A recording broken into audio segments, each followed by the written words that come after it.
يعطيكم العافية. مفركة الفول الأخضر بالبيض أو الفول بالبيض. المكونين هم فول وبيض، بدنا نقليهم بزيت زيتون، ممكن بالسمنة، والإضافات سواء بصل، تومة، بهارات، برضو هذا أي إشي راجع إلكم، كل واحد حسب إيش بحب، لكن هي الأصل زيت زيتون والبصل والفول مع البيض. بعد ما قمعت الفولات بدي أفرمهم فرم ناعم، مش مثل قطع الفول اللي بنعملهم مخشي، بدها تكون شوي أصغر. يعني لو حبيتوا تكونوا القطعة كبيرة برضو هذا برجع لكم، بس يمكن علشان يستوي أكتر، لأنه رح ياخد وقت شوي معنا على النار. الفول إذا ما كان كتير طري باخد وقت.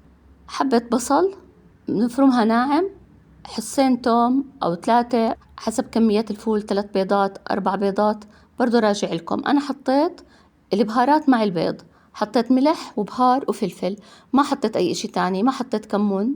غسلتهم تحت المي وبدي أصفيهم. بالمقلاية شوية زيت زيتون، نص كاسة تقريبا. دايما الفول اللي بناكله بالتغميس مع الزيت الزيتون بضل أذكى من السمنة أو الزيت النباتي.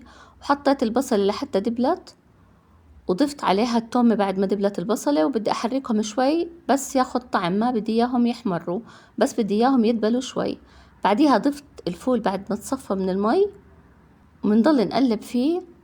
أخذ معي حوالي نص ساعة، اضطريت حتى أغطيه مع إنه الفول كتير طري، ما بعرف أخذ معي وقت حتى صار لونه شوي ذهبي خفيف، ما بدنا إياه يكون بني، بضل هيك لونه فيه أحلى. هلأ إذا بتحبوا تحطوا البيض بهاي الطريقة، كل بيضة لحالها فوق الفولات وبعدين بتخفقوا أو بتخلوه عوينات. أنا حطيت الزبدية اللي عملت فيها البيض لما خفقته مع البهارات، حبيت أخفق البهارات مع البيض في صحن لحال، بعدين ضفتهم. في ناس ما بتحب بياض البيض يظهر كتير في الأكل، وضلت أحركهم. طبعا البيض مش رح ياخد معنا وقت كتير، 5 دقايق مع التقليب المستمر. طبعا بيكون طبعا الفول مستوي تماما قبل ما نحط البيض، وهيك صار جاهز. وهاي الأكلة كتير زاكية شتوية، ممكن على الفطور وممكن غدا وممكن حتى برمضان بكرة إن شاء الله. كل عام وانتم بخير على السحور.